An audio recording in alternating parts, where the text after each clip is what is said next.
এই দান করা সম্পত্তিটা অনেক জমি এখন কারা দান করেছিল, দেখা যাচ্ছে গ্রামে যে মসজিদ আছে এই মসজিদে একজন বড় লোক বা যার গরিব লোক সবাই দান করতে পারে, সেটা মসজিদের হয়ে যায়।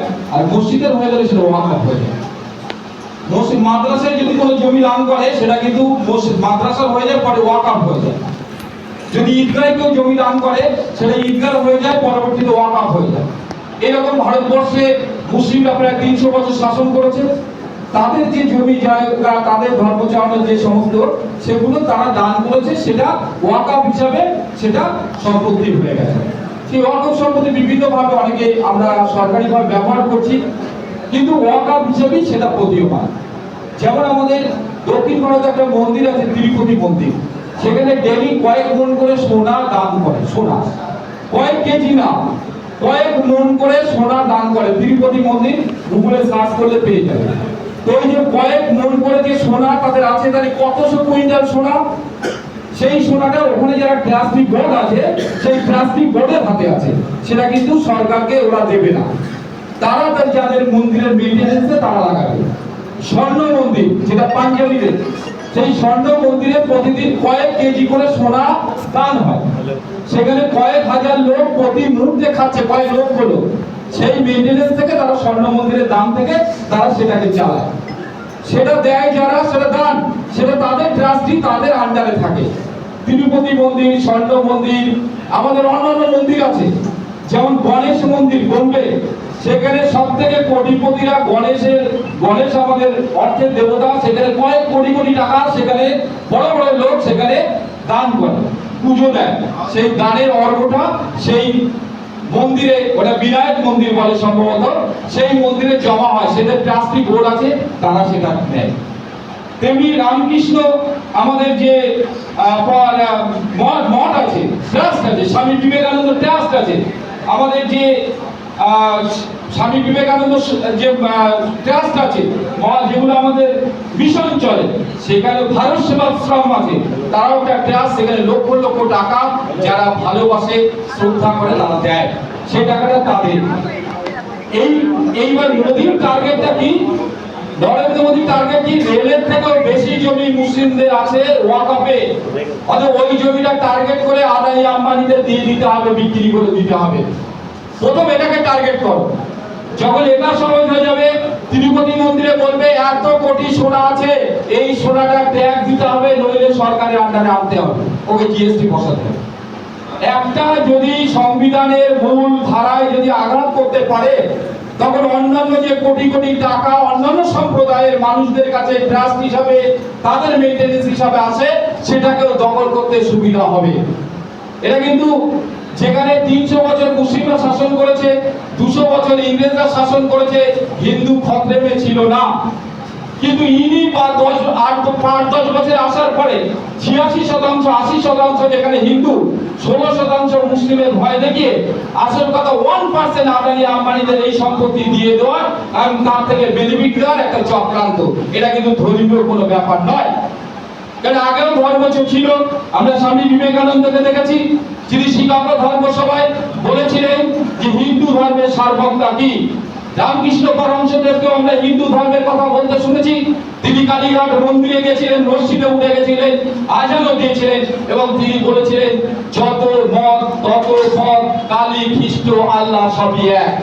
তার কথা রামকৃষ্ণ পরমহংসদেবের। স্বামী বিবেকানন্দ আমাদের মহান প্রাণ পুরুষ, রামকৃষ্ণ পরমহংসদেব আমাদের আইডেন্টিটি, আমাদের আইডল। আর এই কোথাকার ভোগ করা নরেন্দ্র মোদী আদানি আম্বানিদের দালালি করার জন্য, এই সম্পত্তি দিয়ে তাদেরকে দেওয়ার জন্য, রেলের সম্পত্তিকে তাদেরকে দেওয়ার জন্য একটা চক্রান্ত করে, ধর্মের একটা মোড়ক লাগিয়ে মানুষকে বিভ্রান্ত করার চক্রান্ত করছে। এটা কিন্তু ধর্মীয় ইস্যু নয়। আমি অনেকে জিজ্ঞাসা করেছি, তারা নাম শিখে চলে গেছে, আরে ওয়াকফ সম্পত্তি যদি লাইন করে দেয় লিখবে না, তাতে আপত্তি কি? একদম সাধারণ মানুষের। কিন্তু না, ওয়াকফ সম্পত্তির একটা টার্গেট মাত্র। এই ওয়াকফ সম্পত্তিকে টার্গেট করলে স্বর্ণ মন্দিরে কয়েক মণ সোনা আছে, সেটাকে টার্গেট করতে সুবিধা হবে। তিরুপতি মন্দিরে কয়েক লক্ষ ওজনের সোনা আছে, যে সোনার পাহাড়, সেই সোনাকে টার্গেট করতে সুবিধা হবে। গণেশ মন্দির বোম্বে কয়েকশো কোটি টাকা সেখানে আছে ট্যাক্স বা আয়কর দপ্তরের বিল, যেটা ধর্মীয় ট্যাক্স দেওয়া হয়, সেটা আয়কর দপ্তর থেকে আমাদের কনস্টিটিউশনে বাদ দেওয়া হয়েছিল। Doctor B.R.. আম্বেদকর বলেছিলেন ভারতবর্ষের ধর্মীয় স্বাধীনতার অধিকার সবাই আছে, তারা যেভাবে চলবে, তাদের মত প্রকাশের, তাদের মেইনটেনেন্স প্রকাশের সবকিছুর অধিকার আমাদের ইন্ডিয়ান কনস্টিটিউশনে লিখিত আছে। এই কুটারানাথটাকে কিন্তু মোদী করেছে আদানি আম্বানিদের মতো কিছু পেটুয়া বাহিনীকে তারাকে চালানি করার জন্য। তাই আমি বলবো এটা শুধু মুসলিমদের উপরে আঘাত নয়। যদি তাই হতো তাহলে 294টা এমপি ছিল, 294টা এমপি ছিল বিজেপি, 288টা ভোট পেয়েছে। আমাদের এমপি ছিল যদি নীতিশ কুমার এবং যদি চন্দ্রবাবু নাইডু, জয়ন্ত চৌধুরী এবং চিরাগ পাসওয়ান, এই চার বেঈমান বিশ্বাসঘাতক বলেছিল যে আমরা মাইনরিটি কমিউনিটি এবং সবাইকে নিয়ে ইন্ডিয়ান সেকুলার সিস্টেমের সংবিধানের প্রতি আস্থাশীল, আমরা এই বিলের পক্ষে থাকবো না। কিন্তু পরবর্তীকালে তারা পাল্টি খেয়ে বিলের পক্ষে ভোট দিয়েছে এবং দেওয়ার সাথে সাথে নীতিশ কুমারের দলটা আজকে বিহারে সবে শেষ হওয়ার মুখে খবরে সবাই কম বেশি দেখেছে। চন্দ্রবাবু নাইডু এখন ভোট দিয়েছে, যেটা ভুল হয়ে গেছে, আমি ভোট দিইনি।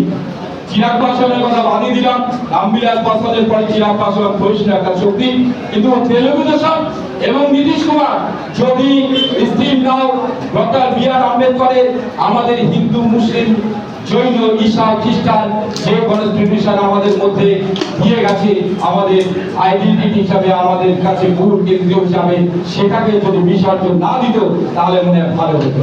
মোদী মনে করছিল দেখি কেমন করে মজা লাগে, কিন্তু আমরা একটা কথা বলবো, আন্দোলন কিন্তু করছে শুধু মুসলিমরা করছে না। চন্দ্রশেখর আজাদের বক্তব্য আমি পার্লামেন্টে শুনছিলাম, বলেছিল যে তোমরা চাঁদা কালেকশন করা পার্টি, তোমরা রাম মন্দিরের নামে কোটি কোটি টাকা কামিয়ে নিয়েছো সেই পার্টি।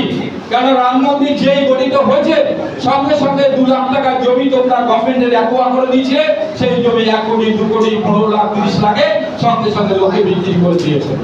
এর বেনিফিট তোমরা পেয়েছো এবং সেটা বড় বড় বিজনেসম্যানদের মাধ্যমে সেই টাকাটা তোমরা তুলে দিয়েছো। তোমরা হলো বিজনেসম্যানের পার্টি। তোমরা রামকে নামিয়েছো অনলি ফর ধর্মের মোড়ক দিয়ে এখানে একটা বাতাবরণ সৃষ্টি করার জন্য।